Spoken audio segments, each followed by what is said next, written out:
नमस्कार विद्यार्थी मित्रांनो, फौजी महाराष्ट्र या यूट्यूब प्लॅटफॉर्मवर आपलं सर्वांचं स्वागत आहे. विद्यार्थी मित्रांनो, आज आपण या ठिकाणी SSC GD 2023ची जी काही प्रिव्हियस इयरचे प्रश्न आहेत ते आपण या ठिकाणी पाहत आहोत. तर या ठिकाणी पहा, जो काही 10 जानेवारी 2023 पेपर आपण पाहत आहोत, हा सेकंड शिफ्टचा पेपर आहे आणि हा पार्ट पहिला आहे. तर आपण या ठिकाणी पार्ट 1 पाहत आहोत. तर विद्यार्थी मित्र, आपण काय करूया, या ठिकाणी पार्ट 1 काय केलेलं आहे, कारण आपण आज 6 प्रश्न घेणार आहोत, उद्या 6 किंवा 7 आणि परवा दिवशी 6 किंवा 7 प्रश्न घेणार आहोत. याचं कारण एवढंच आहे की आपल्याला फक्त मेथड शिकायचे आहेत प्रॉपर. कोणत्याही पेपरमध्ये प्रश्न आला तर त्याला हँडल कसं करायचं. आता आजचा जो शिफ्टचा पेपर आहे, म्हणजे 10 जानेवारीचा शिफ्ट 1चा पेपर होता, तो अगदी सोपा आलेला होता. परंतु हा सेकंड शिफ्टचा जो पेपर आहे तो अगदी कॉम्प्लिकेटेड आलेला आहे. त्याच्यामुळं जर एखाद्याला अशा लेवलचा पेपर आला तर त्याने कसं हँडल करायचं हे आपल्याला या ठिकाणी शिकायचं आहे. मग विद्यार्थी मित्रांनो, आजचा जो शिफ्टचा पेपर आहे त्याच्यावरून तुम्हाला एवढं समजेल की नॉर्मलायझेशनचं महत्त्व काय असतं, किंवा एखादा पेपर जर एखाद्या शिफ्टमध्ये जर असा पेपर आला, एखाद्या विद्यार्थ्याला जर अशा प्रकारचा आजचा शिफ्टचा जर पेपर आला तर त्याच्यावरती काय प्रेशर असतं. बरोबर, तुम्ही 1 वर्षभर तयारी करताना असा अचानक पेपर जर कॉम्प्लिकेटेड लेवलचा आला तर काय वाटतं. याच्यामध्ये जवळजवळ CGL मेन्सला पण अशा लेवलचे काही प्रश्न याच्यामध्ये आले की CGL मेन्सला सुद्धा असे नसतात, किंवा असतील तर म्हणजे असं थोडंसं अवघड पद्धतीचे प्रॉब्लेम्स आहेत. तर अशा कंडिशनला गुन्हेगारांना हँडल कसं करायचं, अशा कंडिशनला प्रॉब्लेम्सला कसं समजून घ्यायचं. कमी वेळामध्ये आपल्याला 1 मिनिट टायमिंग तर सेमच आहे, बरोबर का. तर अशा वेळी जे काही कॉम्प्लिकेटेड लेवलचे प्रॉब्लेम्स आलेले असतील तर त्या प्रॉब्लेम्सला जर तुम्ही सॉल्व्ह केलं तर ते तुम्ही मिनिटमध्ये डायरेक्ट बसणार असतात. आणि काय होतं, नॉर्मलायझेशनला पण तुमचा चांगला स्कोर वाढत असतो. तर या प्रॉब्लेम्सला आपण पार्ट 1, 2, 3 का केलेले आहेत, त्याचं कारण एवढंच आहे की जर अवघड प्रॉब्लेम येतात त्यावेळी आपल्याला कसं स्ट्रॅटेजी पाहिजे तर ते आपल्याला समजून घ्यायचं आहे. तर पहा, हा प्रश्न पहा, या ठिकाणी पहिले 1-2 प्रश्न अगदी सोपे दिलेत, नंतर त्यांची खूप अवघड प्रश्न आलेत.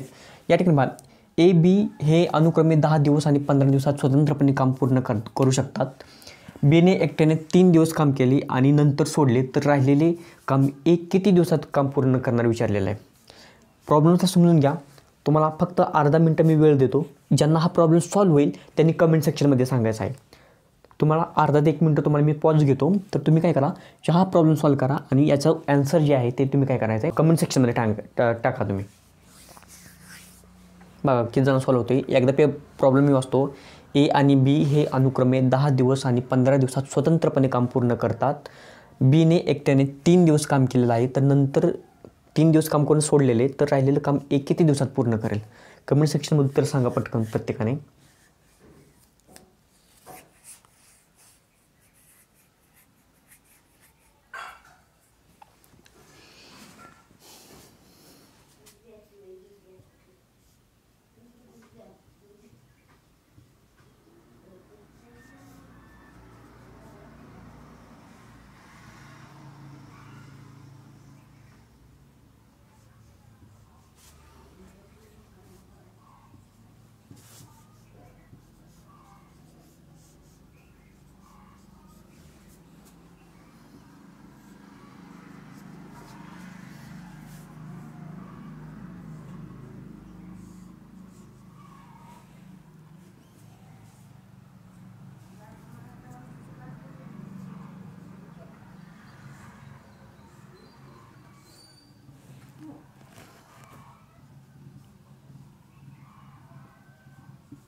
बघा विद्यार्थी मित्रांनो, प्रॉब्लेम तुम्ही सॉल्व्ह केलेला असेल.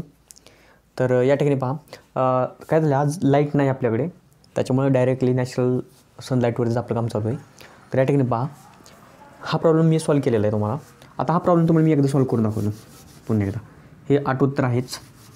या ठिकाणी पहा, अशा प्रॉब्लेम्समध्ये काय करायचं तुम्ही, ज्यावेळी A आणि B हे दोघांचं काम दिलेलं आहे, किती दिवसात काम करू शकतो. A 10 दिवस, B किती दिवसात काम करतो 15 दिवस. आपल्याला एकूण काम किती आहे का ते माहिती नाही. दोघांचा लसावी घ्या.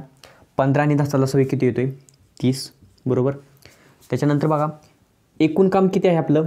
एकूण काम याला काय म्हटलं आपण? एकूण काम म्हटलेलं, एकूण वर्क किंवा एकूण काम. ए हा एका दिवसात 10चं काम करतो, तर सॉरी ए हा 30 युनिटचं काम 10 दिवसात पूर्ण करतो. म्हणजे ए हा एका दिवसामध्ये कितीचं काम करू शकतो? 3 युनिटचं काम करू शकतो. त्याचप्रमाणे सिमिलरली बी 2चं काम करू शकतो. काय सांगितलं आहे? बी हा कामाची सुरुवात करतो आहे. बी हा 3 दिवस काम करतो आहे, बरोबर. बी हा एका दिवसामध्ये 2 युनिटचं काम करतो आहे. 3 दिवसामध्ये किती युनिटचं काम करेल? 3 दुने 6 युनिटचं काम करणार आहे, 6 काम करणार आहे, बरोबर. आता याच्यानंतर काय झालं आहे? ए हा काम करतो आहे.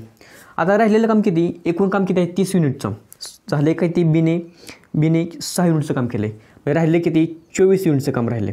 आणि राहिलेलं हे 24 युनिटचं काम किती दिवसात पूर्ण करेल? 24 काम करायचं आहे आणि ए एका दिवसात 3 युनिटचं काम करतो आहे. म्हणजे लागणारे दिवस किती असतील? 3 गुणिले 8, 3 8 24. हे सी आन्सर असणार आहे. प्रत्येक प्रश्नाला 1 ते 2 मिनटं तुम्हाला वेळ दिला जाईल. तुम्ही काय करायचं? थोडंसं प्रॉब्लेम्सला वाचून घ्या आणि प्रॉब्लेम्सला समजून घ्या आणि कमेंट सेक्शनमध्ये उत्तर सांगत राहायचं आहे तुम्हाला. बघा विद्यार्थी मित्रांनो, या शिफ्टचे जे पहिले 2 प्रॉब्लेम्स होते त्याच्यामध्ये वेळ वाचवण्याचे प्रॉब्लेम्स होते. ते तुम्हाला ते 15-15 सेकंदामध्ये सॉल्व्ह होणं गरजेचं होतं. इथून म्हणजे पहिल्या प्रॉब्लेम्समध्ये तुमचे 40-45 सेकंद वाचले, दुसऱ्या प्रॉब्लेम्समध्ये 40-45 सेकंद वाचले. जे काही राहिलेला प्रॉब्लेम्स, जे काही दोन्हीमध्ये जो टाईम वाचले तो तुम्हाला इथून पुढच्या प्रॉब्लेम्सला जे काही अवघड प्रॉब्लेम्स आहेत त्याच्यामध्ये तुम्हाला टाईम तो वापरण्याचा चान्स आहे. त्याच्यामुळे हे जे सोपे प्रॉब्लेम्स असतात ना, तुम्हाला एकदम जागेवर प्रॉपर पद्धतीने माहिती पाहिजेत आणि लगेच समजलं की लगेच तुम्हाला हँडलिंग तुम्हाला समजलं पाहिजे की ह्याचं उत्तर काय असेल. सर्वांना ही बेसिक गोष्ट माहिती आहे. बघा या ठिकाणी 2 संख्येचा मसावी आणि लसावी हा अनुक्रमे 8 आणि 40 दिलेला आहे. तर त्यांचा गुणाकार शोधा. गुणाकार शोधा तर तुम्हाला एक फॉर्म्युला माहिती पाहिजे आणि त्याचं उत्तर काय आहे? 832 320 ऑप्शन सी. हे तुम्हाला 1 ते 2 ते 3 सेकंदामध्येच उत्तर यायला. याच्यातलं कोणताही प्रॉब्लेम आला ना असा तर तुम्हाला 2 ते 3 सेकंदात लगेच उत्तर माहिती पाहिजे. 832 320. आणि आत्ता जो टायमिंग वाचलेला तुमचा तो तुम्हाला जो अवघड प्रॉब्लेम आहे त्या प्रॉब्लेम्सला तुम्हाला वापरता आला पाहिजे. या ठिकाणी पहा. आता हा प्रॉब्लेम आपण व्यवस्थित पाहूया. 2 संख्यांचा गुणाकार काय असतो? 2 संख्याचा गुणाकार काय असतो?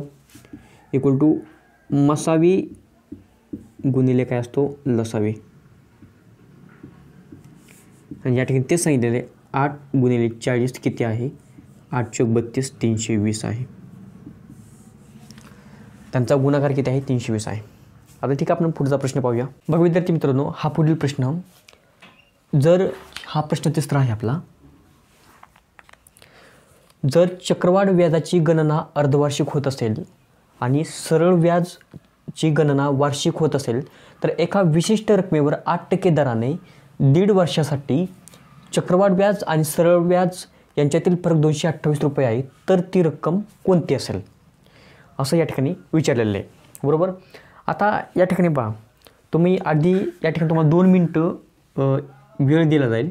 हा प्रॉब्लेम तुम्ही काय करा, व्यवस्थित वाचून घ्या आणि तुम्ही सॉल्व करण्याचा प्रयत्न करा, कारण हा प्रॉब्लेम तुमचं मेरिट ठरवणार आहे. या पेपरचं मेरिट ठरवलेला हा प्रॉब्लेम आहे. आणखीन 1-2 प्रॉब्लेम्स आहेत, ते 2-3 प्रॉब्लेम्स जे अवघड आहेत त्याच्यामध्ये ते प्रॉब्लेम सॉल्व झाले तर तुमच्या मेरिटमध्ये तुम्ही बसणार, अशा लेवलचे हे प्रॉब्लेम्स आहेत. हा प्रॉब्लेम तुम्ही काय करा, पहा, सॉल्व करा आणि कमेंट सेक्शनमध्ये उत्तर सांगा मला.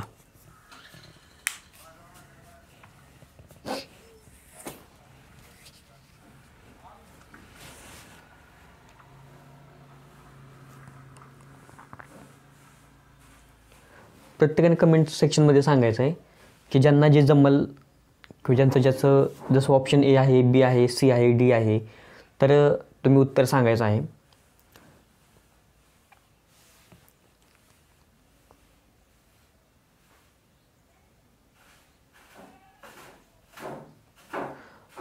प्रॉब्लेम्सला समजून घ्या, व्यवस्थित वाचन करा आणि अशाच प्रॉब्लेम असतात जे मेरिटला तुम्हाला मेरिटमध्ये बसण्याचा चान्स असतो. अशा प्रॉब्लेम्सला तुम्हाला समजून घ्यायचं आहे. पाठीमागचे जे काही प्रॉब्लेम्स होते त्याच्यामध्ये काय तुम्हाला डाटा एवढा कॉम्प्लिकेटेड नव्हता, त्या ठिकाणी तुम्हाला वेळ वाचवायचा होता आणि जो काही वेळ वाचला तो अशा प्रॉब्लेम्समध्ये तुम्हाला वापरायचा होता. ठीक आहे, ज्यांचं झालं आहे त्यांनी सॉल्व केलं, त्यांनी कमेंट सेक्शनमध्ये सांगितलं असेल. तर आपण काय करूया, या ठिकाणी प्रॉब्लेम सॉल्व करूया. या ठिकाणी पहा काय सांगितलं याच्यामध्ये, चक्रवाढ व्याज काय सांगितलं, अर्धवार्षिक, हाफ इयर. अर्धवार्षिक म्हणजे काय, हाफ इयर सांगितलेलं आहे. अर्धवार्षिकमध्ये काय असतं, जो काही रेट ऑफ इंटरेस्ट असतो म्हणजे जो काही दर असतो तो काय असतो, दुप्पट होतो, निम्मा होतो. या ठिकाणी 8% दिलेला आहे, मग हा किती होणार, 4%. बरोबर. आणि जी काही वेळ दिलेली असते, कालावधी दिलेला आहे, तो काय होतो, दुप्पट होतो. म्हणजे याच्यामध्ये जे काही 1/2 दिलेलं आहे, 1.5 वर्ष दिलेलं आहे, ते काय होणार आहे, 3 वर्ष होणार आहे. हे तुम्हाला माहिती पाहिजे. आता या ठिकाणी सिम्पल इंटरेस्ट काढायचा, त्याची रक्कम, आणि जे काही कंपाऊंड इंटरेस्ट आहे, चक्रवाढ व्याज आहे, त्याची रक्कम काढायची आणि त्या दोघांमधला फरक विचारलेला आपल्याला. त्या दोघांमध्ये फरक दाखवलेला आपल्याला. बरोबर. पण ती रक्कम कोणती असं विचारलेलं आहे. या ठिकाणी पहा, व्यवस्थित पहा. आता आपल्याला रेट ऑफ इंटरेस्ट माहिती आहे, दर माहिती आहे 4% आणि कालावधी पण काय 3 वर्ष आहे असं माहिती आहे आपल्याला. आता आपण या ठिकाणी काय करूया, अशा प्रॉब्लेम्समध्ये आपण चक्रवाढ व्याजाने जायचं आहे आपल्याला. चक्रवाढ व्याजाचा वापर करायचा, त्याच्यामधूनच त्याचा वापर करायचा, सरळ व्याजाचं कसं येईल आणि त्याच्यामध्ये फरक कसा आहे आणि चक्रवाढ व्याज कसं आहे हे आपण या ठिकाणी पाहूया. व्यवस्थित प्रॉब्लेमला लक्ष द्या तुम्ही. हे काय आहे, पहिलं वर्ष तुम्हाला दिलेलं आहे. पहिल्या वर्षामध्ये जे काय होईल ते कंडिशन द्यायची आपल्याला. या ठिकाणी सेकंड वर्ष, दुसरं वर्ष, त्याच्यानंतर हे तिसरं वर्ष आहे. हे 3 वर्षांची गणना करायची आपल्याला. तुम्ही मला सांगा, जर दर 4 रुपये, दर किती आहे, 4% आणि 3 वर्ष आहेत. 3 वर्ष कोणते आहेत, पहिलं, दुसरं, तिसरं, ह्या 3 वर्षांचा कार्यक्रम झाला.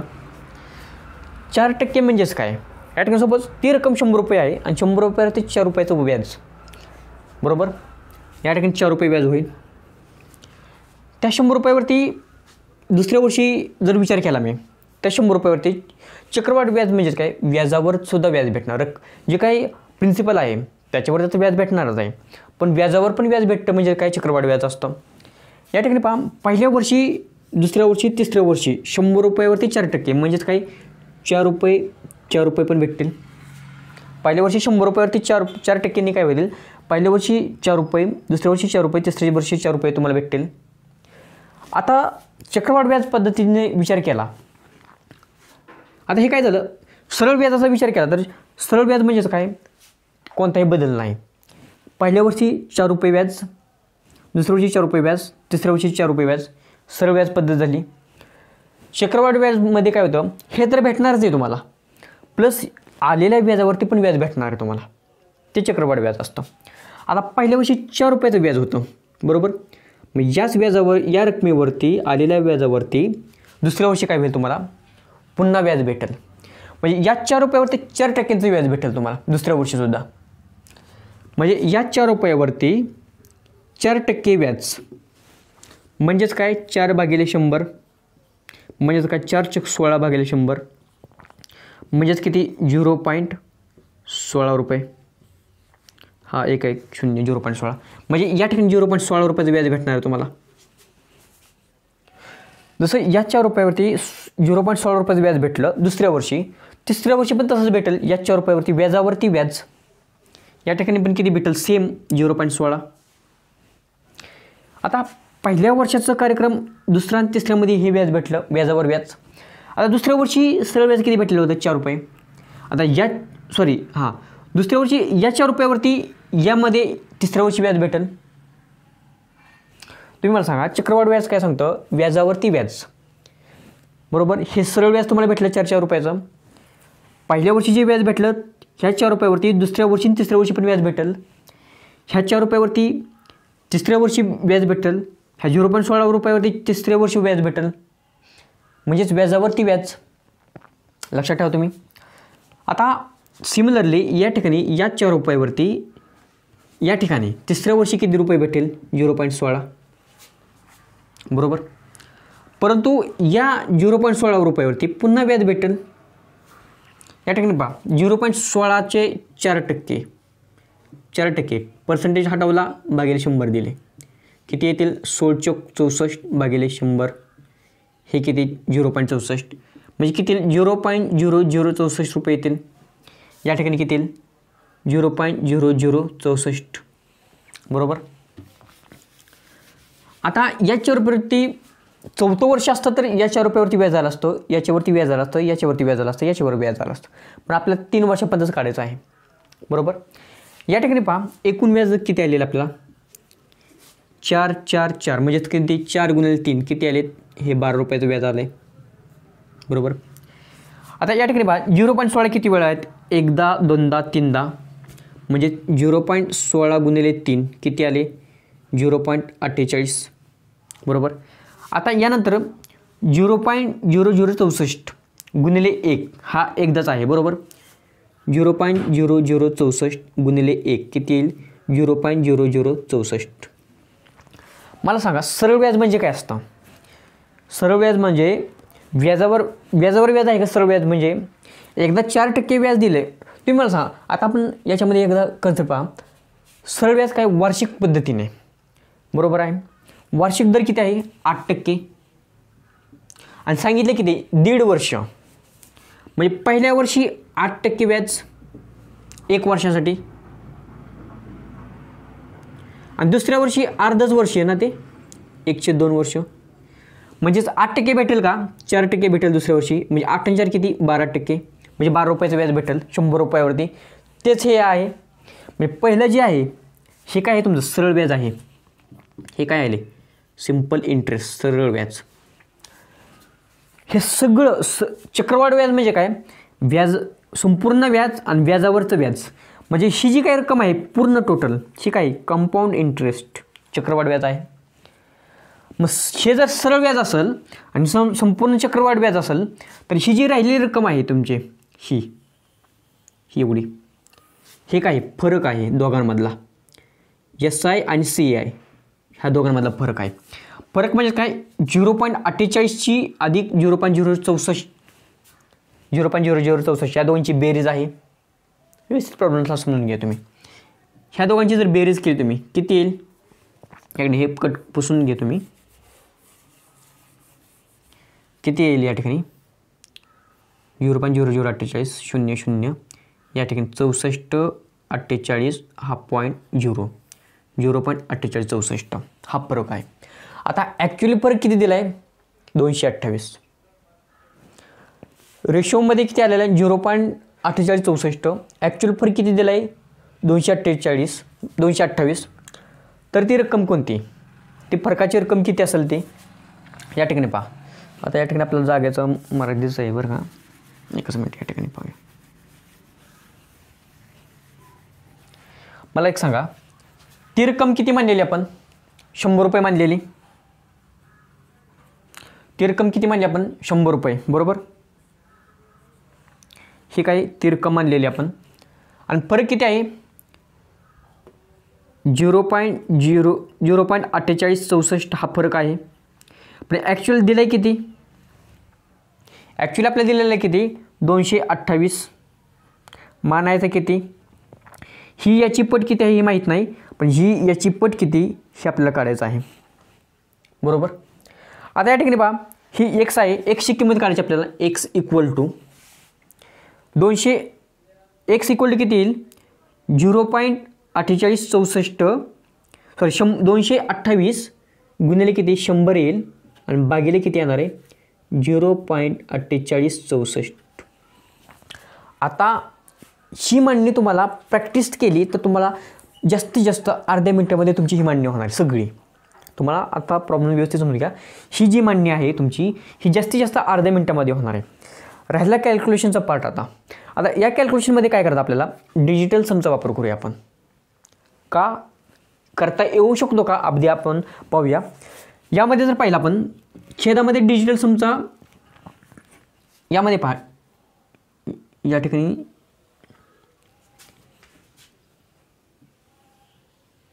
पहा डिजिटल समचा वापर करूया.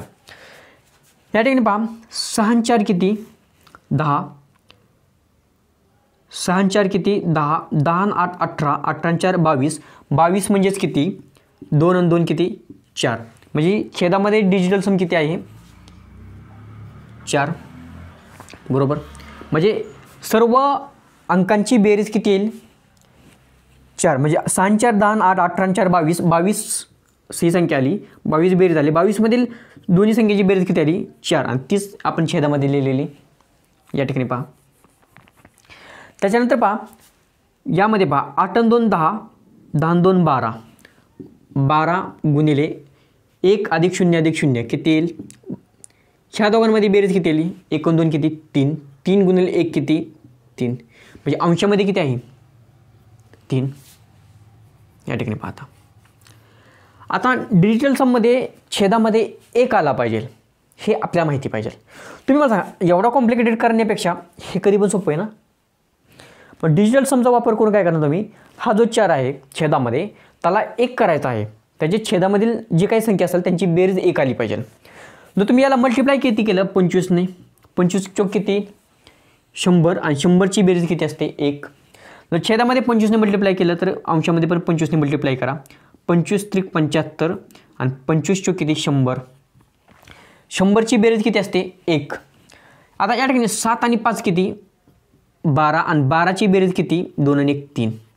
ज्याच्यामध्ये 3 बेरीज येईल तो ऑप्शन शोधा. आता या ठिकाणी 6 आणि 4 10, 10 आणि 3 13, 3 आणि 1 किती 4 हा ऑप्शन नाही. डिजिटल सममध्ये ज्यांची बेरीज 9 येते ते 2 संख्या कन्सिडर केल्या नाही तरी चालतील. या ठिकाणी 6 आणि 3 9 कन्सिडर करू नका. या ठिकाणी पहा 5 आणि 4 9 कन्सिडर करू नका. हा 1 येतोय याची डिजिटल सम आपल्याला किती आली 3, म्हणजे हे उत्तर चुकीचं आहे.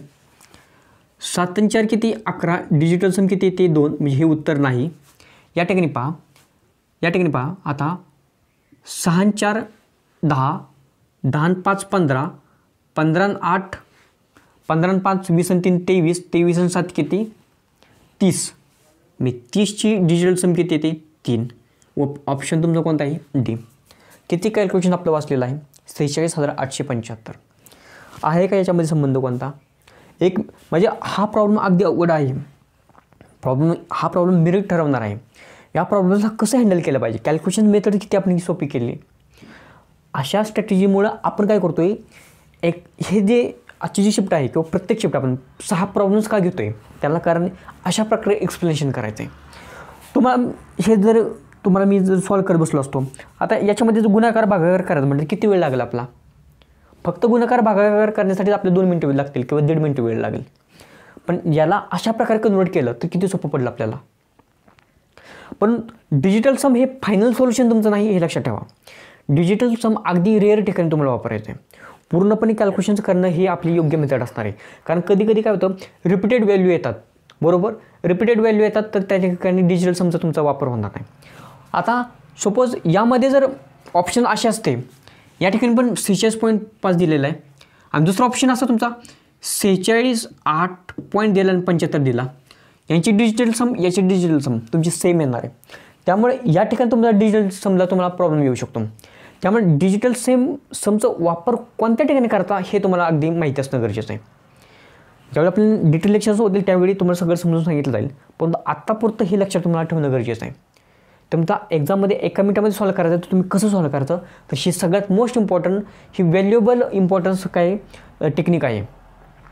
तर तुम्ही म्हणजे ज्यावेळी अशा प्रकारचा प्रॉब्लेम्स दिला जातो त्यावेळी एक्झामिनरच्या मनामध्ये काय असतं की तुम्हाला ही कंडिशन माहिती आहे का, तुम्हाला डिजिटल समचा याच्यामध्ये वापर करून तुम्हाला 1 मिनिटात सॉल्व करू शकता का. म्हणजे अशा टेक्निक्स आहेत. तर तुम्ही या ठिकाणी बघा तुम्हाला हे योग्य वाटत असेल तर तुम्ही जरूर लाईक करा, शेअर करा, चॅनल सबस्क्राईब तुम्ही सर्वांनी करा. मग विद्यार्थी मित्रांनो हा पुढचा प्रश्न आहे.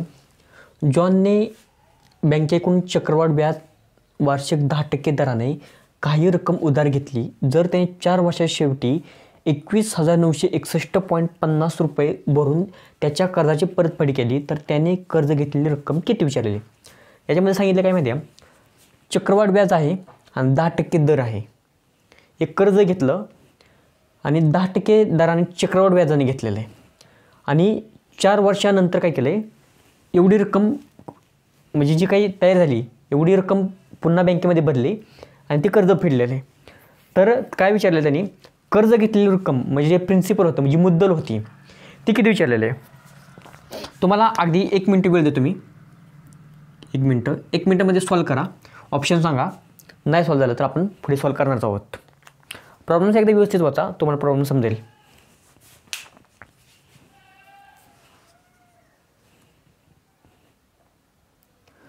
प्रॉब्लेम्सला ॲटलिस्ट समजून तर घ्या आणि तुम्ही एकदा प्रयत्न केला तर काय होईल, तर तुम्हाला ज्यावेळी प्रॉब्लेम सांगितलं जाईल समजून, त्यावेळी तुम्हाला समजून घ्यायला आणखीन सोपं पडेल. त्याच्यामुळे तुम्ही हा 1 मिनिटासाठी एक प्रयत्न करा आणि प्रयत्नाने काय होणार आहे, तुम्हाला असे असंख्य प्रॉब्लेम्स येतील तुमच्यासमोर. त्याच्यामुळे प्रत्येक गोष्ट सोल्युशनच्या मागं पळणं हे तुमच्यासाठी महत्त्वाचं ठरणार आहे. कधी पण प्रॉब्लेम्स एकदा वाचतो. जॉनने बँकेकडून चक्रवाढ व्याजाने वार्षिक दर 10% आहे, म्हणजे 10% दराने कर्ज घेतलेले आहे. त्यांनी किती कर्ज घेतले हे माहीत नाही आणि त्याच्यावरती जो व्याज लागलेला ते काय चक्रवाढ व्याजाचं आहे आणि 4 वर्षांनी ती रक्कम फेडली त्यांनी आणि तेवढी रक्कम किती भरली त्यांनी बँकेमध्ये 21,961.50 रुपये. तर त्यांनी घेतलेलं कर्ज किती होतं असं विचारलेलं आहे. या ठिकाणी आपण काय करूया, प्रॉब्लेम सॉल्व्ह करूया. ऑप्शन दिलेले 17,000, 15,000 आणि 16,000. या ठिकाणी पहा चक्रवाढ व्याजाचा दर किती दिला आहे 10%. किती वर्ष आहे 4 वर्ष. सक्सेसिव्ह कंडिशन वापरा, कारण का शेवटची जी परत फेडलेली जी एकूण तयार झालेली अमाऊंट आहे ती या ठिकाणी दिलेली. या ठिकाणी मुद्दल असेल. थोडक्यात आपला हा प्रॉब्लेम सॉल्व्ह करायचा. मुद्दल आहे आणि ही काय रक्कम आहे. 10% म्हणजेच काय 1/10 वाढ झाली म्हणजेच काय 10 होती 11 झाली. 10 होती 11 झाली पहिल्या वर्षी, दुसऱ्या वर्षी 10ची 11 झाली, तिसऱ्या वर्षी 10ची 11 झाली, चौथ्या वर्षी 10ची 11 झाली. बरोबर. जर यांचं मल्टिप्लिकेशन केलं तुम्ही किती येईल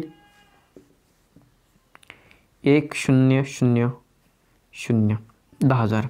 जर याचं मल्टिप्लिकेशन केलं 11 गुणिले 11 गुणिले 11 हा काय झाला तुमचा घन झाला आणि या घनाला काय पुन्हा 11ने मल्टिप्लाय केलेले. सर्वांना माहिती असेल 11चा घन किती आहे 1331. तुम्ही जर पाठीमागील लेक्चर्स पाहिलेले असतील तर तुम्हाला कोणत्या ना कोणत्या एका लेक्चर्समध्ये मी मेथड सांगितलेली 11ने एखाद्या संख्येला मल्टिप्लाय करण्याची मेथड काय आहे. तर ते कसं करायचं एकदा या ठिकाणी पहा. प्रत्येक लेक्चर्स पाहणं का गरजेचं आहे, कारण प्रत्येक वेळी काय केलं जातं जसा प्रॉब्लेम समोर येईल तसं त्यानुसार काय एखादी मेथड्स एखादी प्रॉपर मेथड सांगितली जाते आणि ती टेक्निक आपल्यासाठी महत्त्वाची ठरते. त्याच्यामुळं आता ही पाठीमागं ऑलरेडी सांगितलेलं आहे तेच या ठिकाणी सांगतो तुम्हाला. जो काही शेवटचा अंक आहे तो आयासा लिहा. नंतर काय करा या ठिकाणी अशा वेळी काय करायचं सुरुवातीला 0 एकदा जोडून घ्या, मी तुम्हाला प्रॉब्लेम येणार नाही. शेवटचा अंक आयासा लिहा. या 3 ह्या दोघांची बेरीज करा. मागची संख्या पुढच्या संख्येमध्ये मिळवा. 3 अधिक 1 किती 4. हा 3 पुढच्या संख्येमध्ये मिळवा. 3 आणि 3 किती 6. हा 3 याच्यामध्ये मिळवा. 3 आणि 1 किती 4. हा 1 या शून्यामध्ये मिळवा. किती आला 1. ही काय झाली 14,641. यांचं मल्टिप्लिकेशन पूर्ण आहे. ह्या 3 11ची बेरीज 3 11चा गुणाकार 1331 म्हणजे क्यूब आहे. गुणिले 11 केलं 14,641 आलेलं आहे. 14,641. आता ही कंडिशन आपण काय करूया या ठिकाणी कुठेतरी लिहूया. तुम्हाला हे समजलेलं असेल. हा मी रिमूव्ह पार्ट करतो एवढा.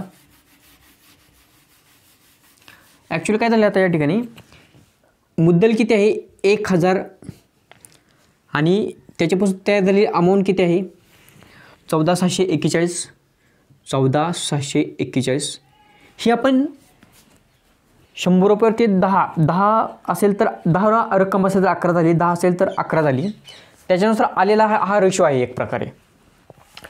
या ठिकाणी ही अमाऊंट ॲक्च्युली किती दिलेली आपल्याला 21,961.50 आणि किती काढायचं एक्स 14,641 म्हणजेच 21,961.50. तर 1,000 म्हणजेच किती तर एक्स मानलेला आहे. आता याच्यामध्ये पहा एक्स इक्वल टू किती येईल एक्स इक्वल टू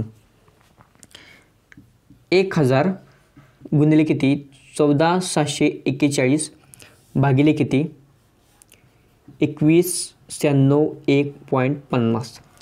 आता याच्यामध्ये जर डिजिटल समचा वापर केला तर काय होऊ शकतो. आता खेळामध्ये डिजिटल समचा वापर या ठिकाणी पहा नो कन्सिडर केला नाही तरी चालेल. 2 अधिक 1 3 6 3 9 नका कन्सिडर करू. या ठिकाणी पहा, एकच मिनटं, 14,641 आलेलं ना, सॉरी हे चुकलेलं आहे,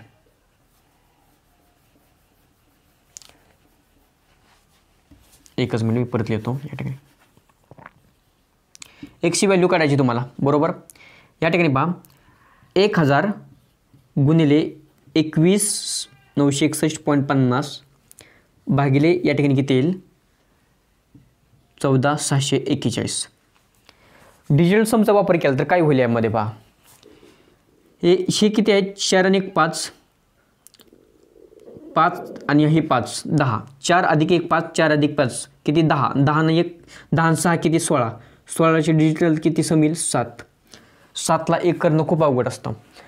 त्यामुळं अशा वेळी छेदामध्ये 7 आला तर डिजिटल समचा वापर करूच नका तुम्ही, कारण काय होणार त्याच्यामधून तुमचे कॉम्प्लिकेशन्स जास्त वाढतील.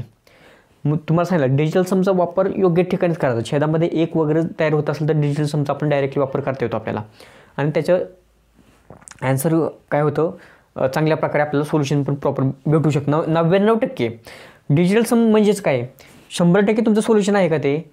डिजिटल सम म्हणजेच काय एखादं व्हेरीफाय करण्याची कंडिशन आहे ते. डिजिटल सम वापरणे म्हणजे काय व्हेरीफाय करणं, आणि व्हेरीफाय करण्याची एक पद्धत आहे ती 99% काम करते, 1% रेअर असतं कोणतीही गोष्ट असेल तर.